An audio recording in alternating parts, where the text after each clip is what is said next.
Tapi pertanyaannya sangat enteng karena saking bodohnya, Pak.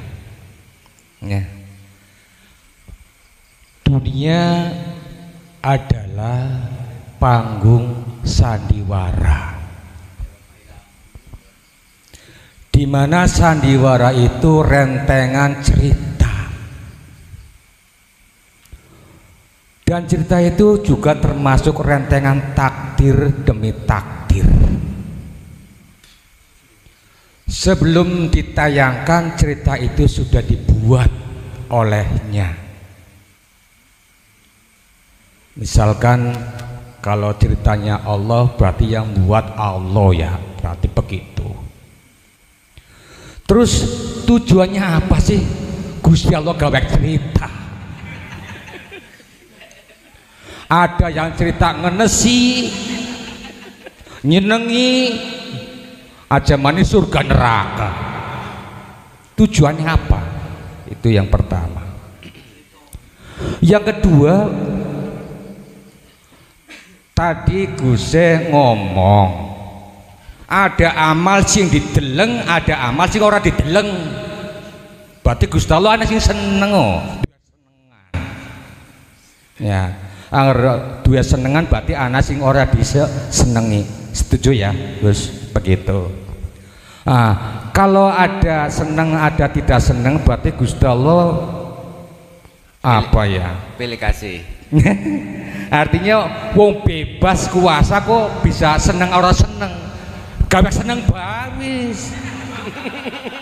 Bener ya? Kayak kue. Dia walaupun ya Gus tidak berbobot, tapi memang kudu tak sampai kena. Ngapunten Gus, ngapunten. Itu yang kedua. 3 saja ya Gus. Sak kerso. Yang ketiga Gus, yang ketiga,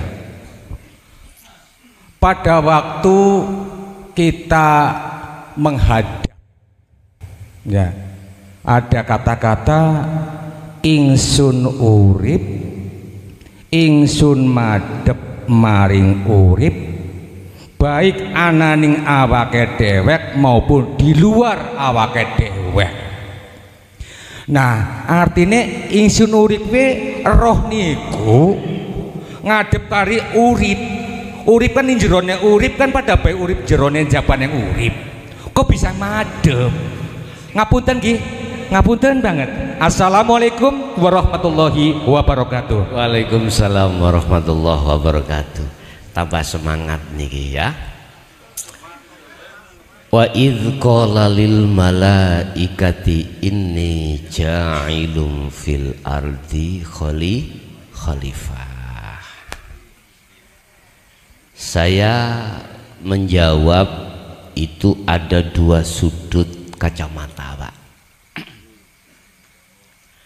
Kacamata dunia dan kacamata akhirat, kacamata syariat, kacamata hakikat.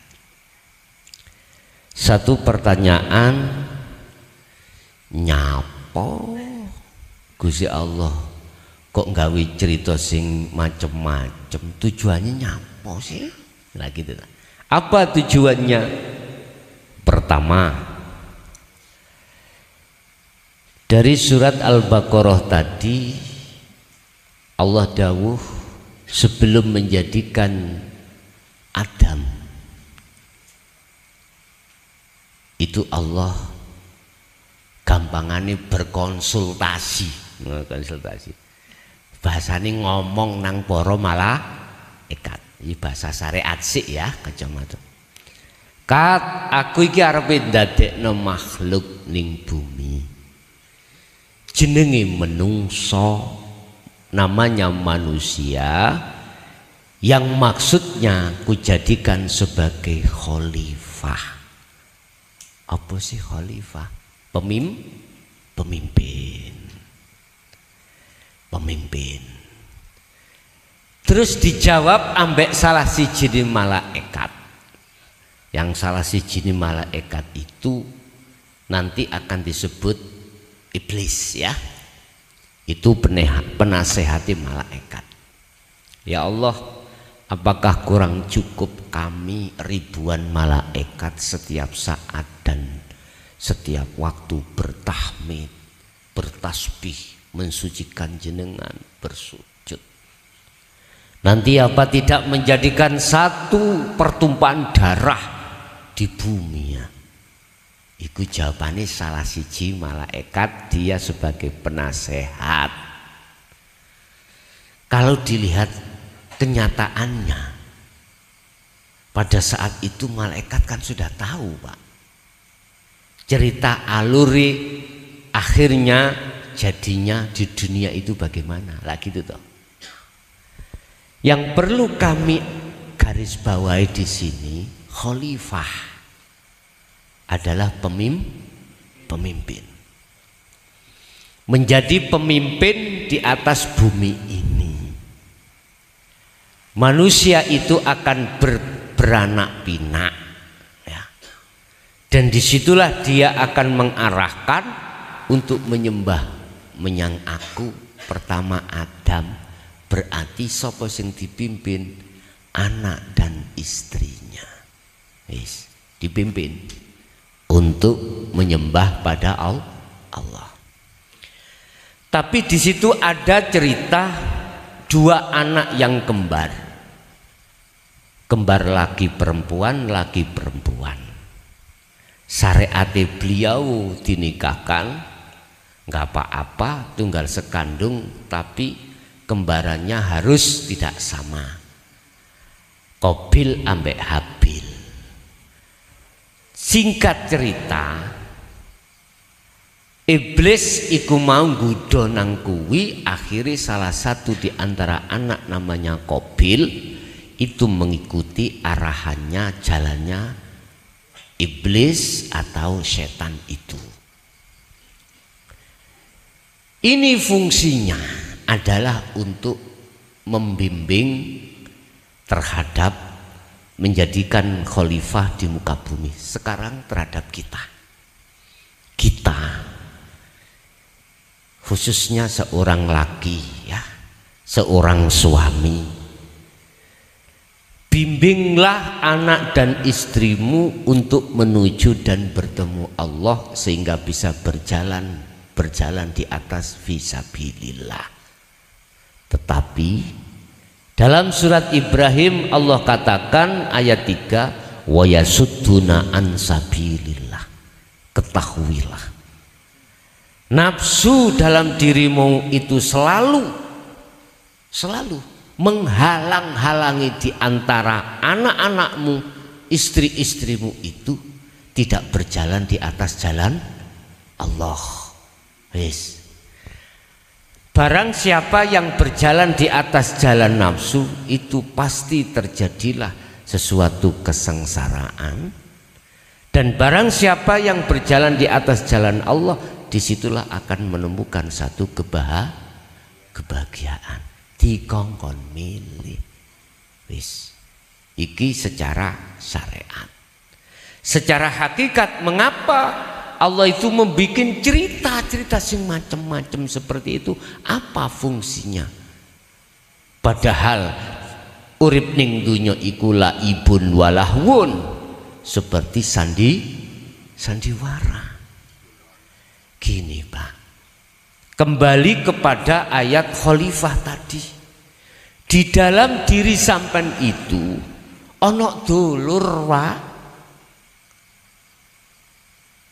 Itu yang disebut jiwa dalam bahasa Quran, nafsu Pak. Nafsu nafsiyah dan amarah itu dimasukkan sifat yang namanya sifat basariyah.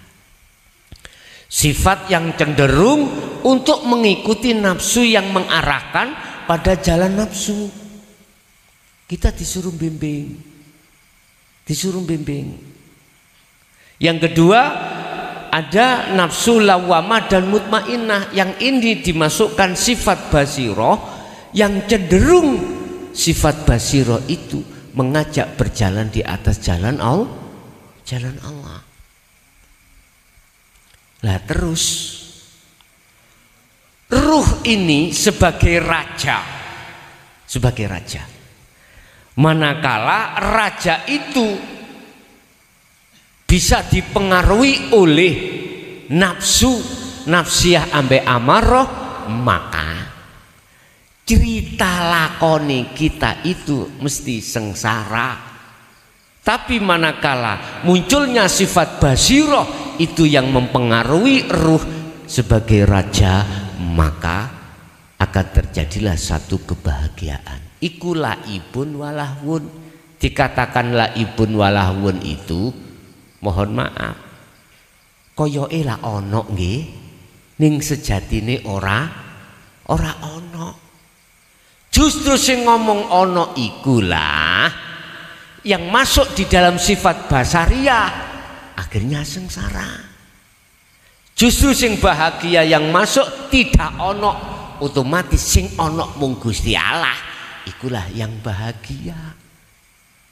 Akhirnya dalam istilah Al-Qur'an, sapa sing nandur ya kuwi sing ngunduh. Siapa yang menanam itulah yang menuai.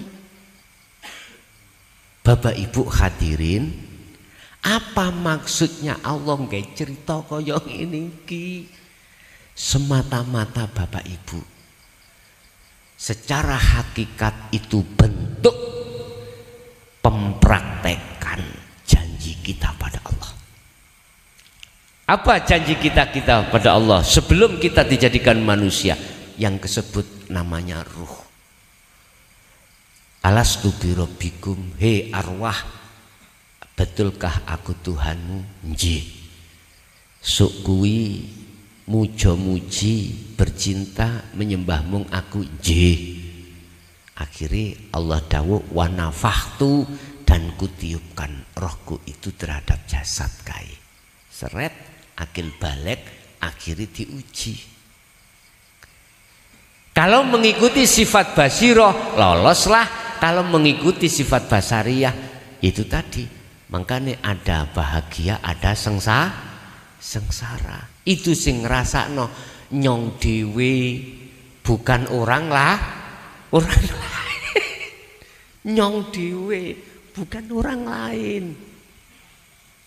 Bapak Ibu, sehingga mengapa disinilah butuhe Rasulullah diletakkan ke bumi ini, minadzulumati ilan nur, untuk menyelamatkan jiwa-jiwa ini yang terseret di dalam alurnya sifat basariyah. Kalau ini dibiarkan, muncullah hasud, muncullah riya, muncullah takabur dan lain sebagainya. Jadi nek kalau ditanya apa maksudnya dan tujuan Allah, liyabluwakum ayyukum ahsanu amala, untuk menebus janji kita. Benarkah awakmu takei amanah kalimat iki suk estu kita jalankan? Akhirnya apa yang terjadi? Kita sebagai anak turune Nabi Adam persis kayak Nabi Adam. Apa Nabi Adam? Kena bujuke rayune iblis lah ngoten nggih. Allah katakan dam wala taqrabah hadis sajarah, kau ingin terus hidup selamanya di surga. Kalau bahasa kita akhirat langgengan. Nggih. Situ ojo kok apa namanya kok langgar aturan teko aku. Apa itu? Wala taqrabah hadis sajarah. Jangan kau dekati pohon itu.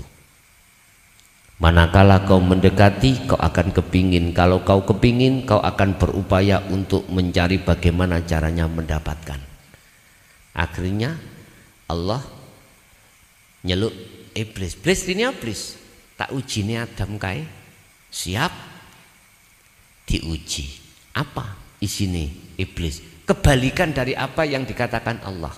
Kalau Allah mengatakan sepanjang kau nggak makan, sepanjang itu kau tetap selamanya di surga. Kalau di surga nggak ada cerita pak kayak gini iki nggak ono, nggak ada cerita ono si bojone wong selingkuh bojone, nggak ada. Ono surga kabeh gitu. Tapi asbabun nuzul, sebab-sebab munculnya satu ayat itu ada sebabnya. Apa itu? Allah kan tadi dawuh sebelum Adam didadekne, Allah kan wis dawuh wa id qala lil malaikati inni ja'ilun fil ardi khalifah. Wau lo konsultasi ambek malaikat. Adam kan belum ada, ya ta? Belum ada. Lah, asbabun nuzule Gusti Allah iki mang ngusir Adam ambek iblis nang gone donya iku karena kae mau ndadekno mau. Diuji ajam. Akhirnya apa? Ringkas cerita, iblis ngomong, "Dam, khuldi iku kan maknane kekal." Iya. Kuwi nek gak mangan khuldi yo gak kekal ning kene. Kan kebalik, Pak. Kebalik. Akhirnya apa yang terjadi? Iblis lali. Adam lali ambek pesene Allah. Lali. Akhirnya mendekat nang pohon, akhirnya kepingin mendapatkan. Akhirnya diusir lah gitu toh terjadi. Sampai kali kula lali. Kok gak lali? Gak mungkin. Sampai niki sholat kelingan perkara sakliyane Gusti Allah, gak mungkin. Lali nek kita dulu roh itu janji yang koyo ngono iku. Anak kecil-kecil ini masih ingat yang belum balik. Ini jangan kau masukkan di akal tapi di hati. Dia masih makrifat Allah. Tapi ketika akil balik sampai kali kula tak takoi dhisik kuwi ditakoni ku eling ngapian. Mboten nek. Lah ngoten nggih. Tidak merasa. Tapi nek gak merasa mengapa Quran kok muncul? Kalau tidak ada satu perjanjian nggak mungkin muncul ayat ini. Akhirnya Rasulullah dawuh dielingno. Ger, dulu awakmu janji nang Gusti Allah. Kuwi ben eling nang Gusti Allah, nyong kuwi trapno ajaran iki. Akhirnya diterima. Oh iya. Itulah namanya nyembah sejati ini ana kuno artine apa? Eling. Sing tak maksud eling gak ana iman iki kejaba mung Gusti Allah. Ada di situ. Jadi apa tujuannya Allah nggak cerita? Untuk ngetes sampean kali kula sing pernah janji dulu. Qur'ane memang mengatakan la'ibun walahwun. Satu sisi adalah sandiwara kehidupan dikatakan sandiwara bagi sopo? Dikatakan tidak sandiwara bagi siapa? Nah, ini yang perlu kami jawab. Nyun sewu, bagi wong sing durung kenal Allah, koyo ilo temenan. Nggih mboten. Koyo temenan. Iki bagi yang belum ke makrifat nang Allah. Koyo temenan kita yang melakukan. Tapi kalau kita sudah kenal Allah, mohon maaf, sejimane jawabannya kebalikannya. Makanya saya memandang dari kacamata mana. Kalau dari segi kacamata syariat, mohon maaf, koyo temenan. Tapi kalau saya pandang dari sisi hakikat, menungso iki wis gak ono, wis lebur. Jadi Allah dewi, lho ngoten lho. Wis satu. Nomor dua, kok ada ono susah ambek seneng lah ngoten lho ya. Apa sebenarnya maksud daripada ini? Nyun sewu Pak. Inilah maksud mengapa adanya beberapa alam. Ada alam dunia, ada alam barzah, ada alam akhirat. Apa alam barzah? Apa alam dunia? Apa alam akhirat? Allah sudah katakan alam dunia itu adalah maqam muhadharah, alam makhluk, mazra'atul akhirah cara hadis Rasulullah, sebagai lahan tempat panjenengan ini menanam satu tanaman, menanam satu tanaman. Berarti nek nanam satu tanaman itu berarti dereng berbuah. dereng berbuah. Lah, buah iki ane endi? Tergantung. Jenengan buah ini kau petik di dunia, silakan. Kau petik akhirat, silakan. Kalau petik ke dunia, sampai ngeten. Kita melakukan sesuatu yang baik terhadap orang lain, terus dapat pujaan orang lain, sampai seneng, berarti jenengan sudah memetik buah. Ini sudah kau petik. Nanti sudah kau nggak metik apa-apa, kau sudah kau petik. Inilah yang kumaksud al-ubad, yang golongan 1 dan golongan 2 itu tadi nanti. Bapak Ibu, dalam dunia ini kita itu ada langkah berikutnya perjalanan alam barzah. Apa alam barzah? Alam di mana pemisah antara dunia dan akhirat. Wa min waraihim barzakhun hatta ila yaumi yub'atsun. Bagi orang-orang yang sudah meninggal, ruhnya ketika saat dunia itu belum kenal Allah, pastilah kau dimasukkan alam barzah. Apa itu alam barzah? Sebuah dinding yang tebal yang menutupi ruh itu, sehingga ruh itu tidak bisa keluar ke dunia lagi dan tidak bisa ke akhirat sebelum hari kebangkitan datang. Makanya saya kurang sepaham dengan lagu ben malam Jumat. Lah niku to wonten ya. Ahli kubur padha mulih lah ngono ah. Aku ya jawab lah sepi lah aning kono. Yun sewu Pak. Tadi saya katakan khusus bagi ahli hijab atau ahli ruh yang ketika saat dunia belum mengenal Tuhannya, pastilah kau masuk di alam barzah. Gelap Pak, di sana itu gelap. Dia tidak akan pernah bisa ke dunia lagi, apalagi masuk di dalam dunia mimpi. Kadang-kadang lah sampai mimpi ketemu mboke, lah ngeten nggih, ketemu Pak E. Iku sebab apa? Lah, ada gambaran. Kadang Pak E, aku ngipi rumah besar enak, kadang jadi wong gembel. Itu punya makna kondisi terhadap nenek moyang kita sebetulnya di situ.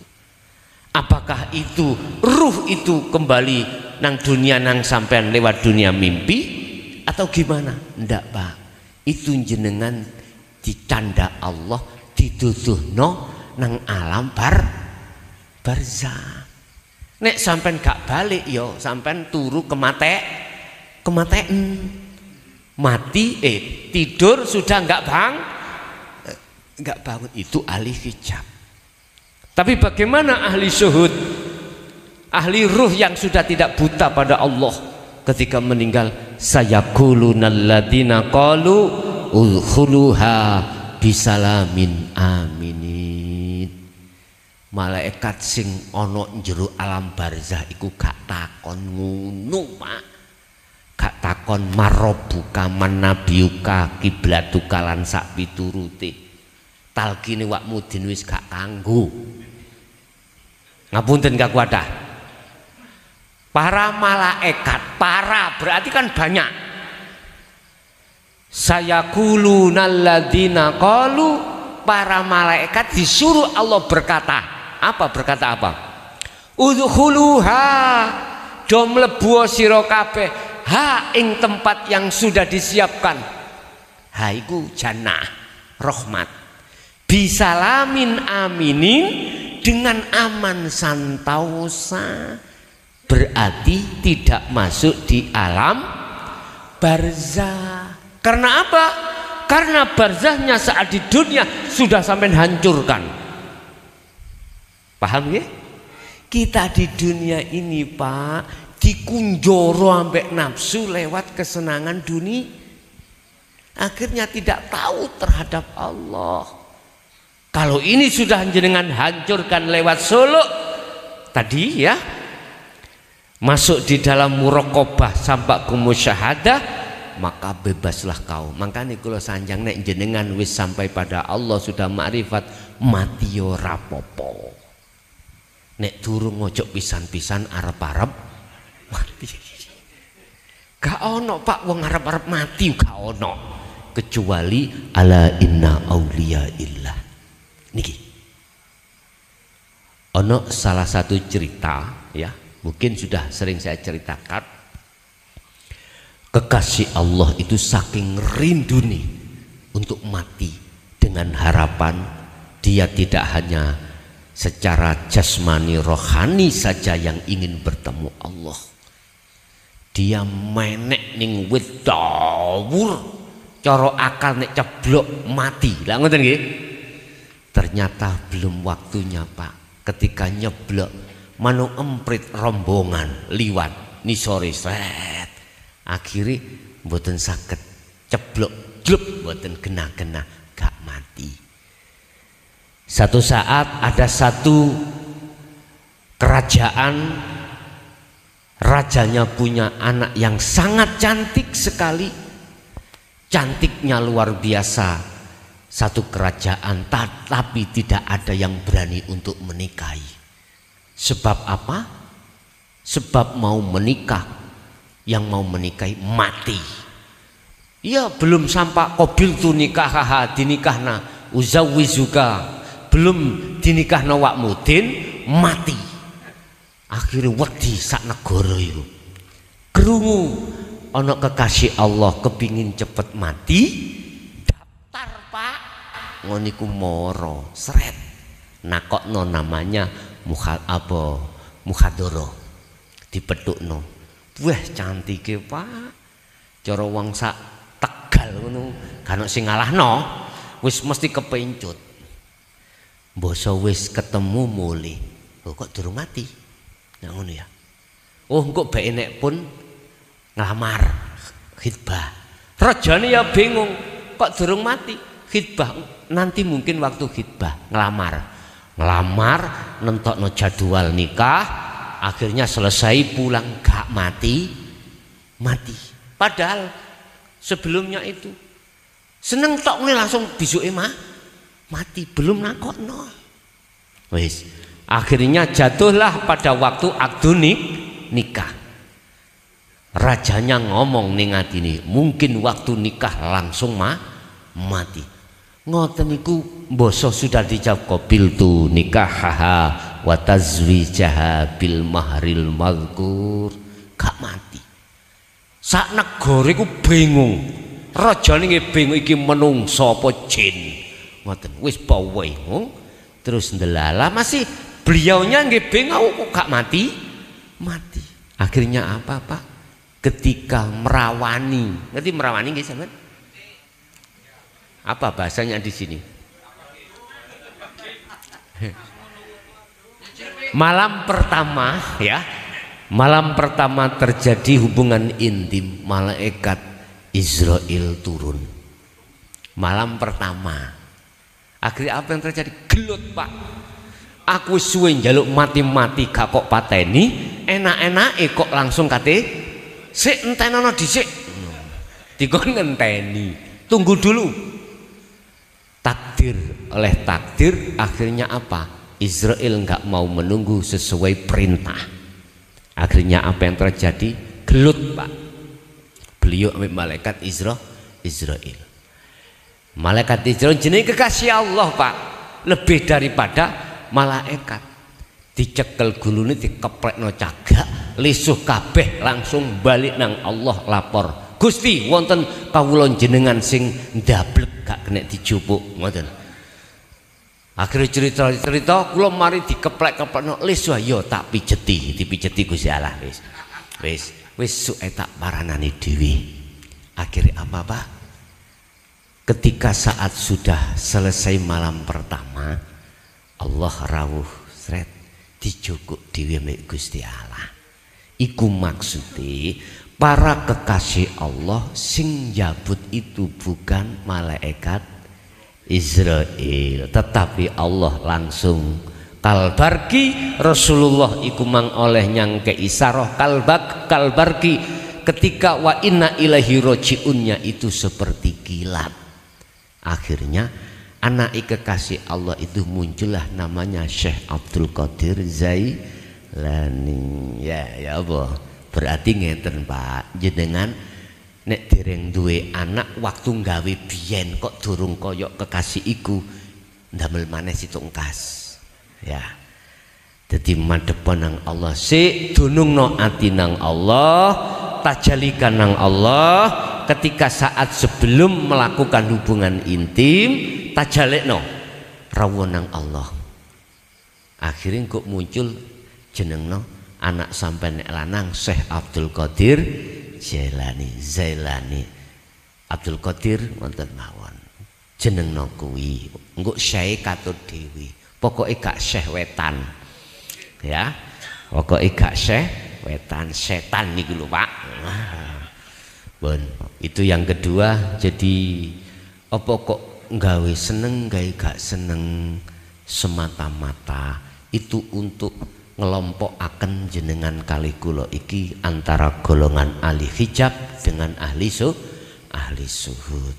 Untuk yang ketiga apa tadi lupa saya. Apa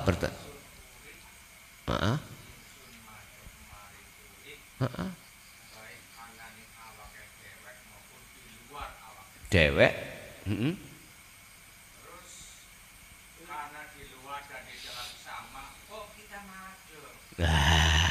ngeten. Iki berarti proses Pak ya. Ada proses taholli, ada proses tahalli, ada proses tajalli. Amin.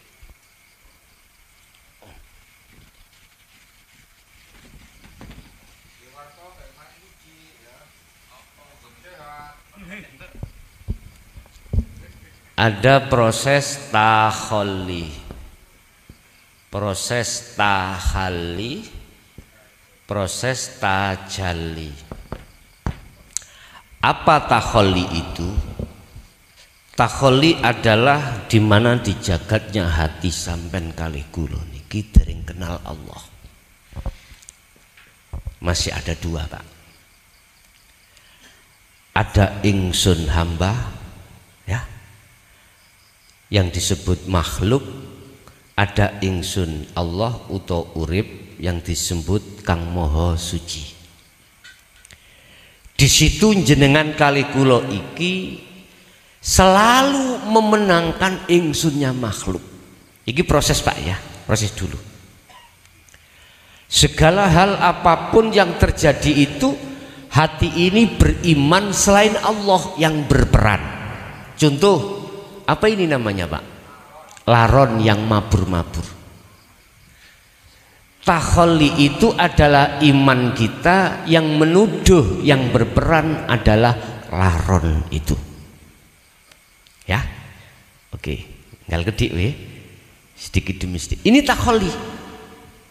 Lah, Allah di situ memberikan satu pengajaran namanya tahalli. Apa? Proses penafian iman yang terhadap laron.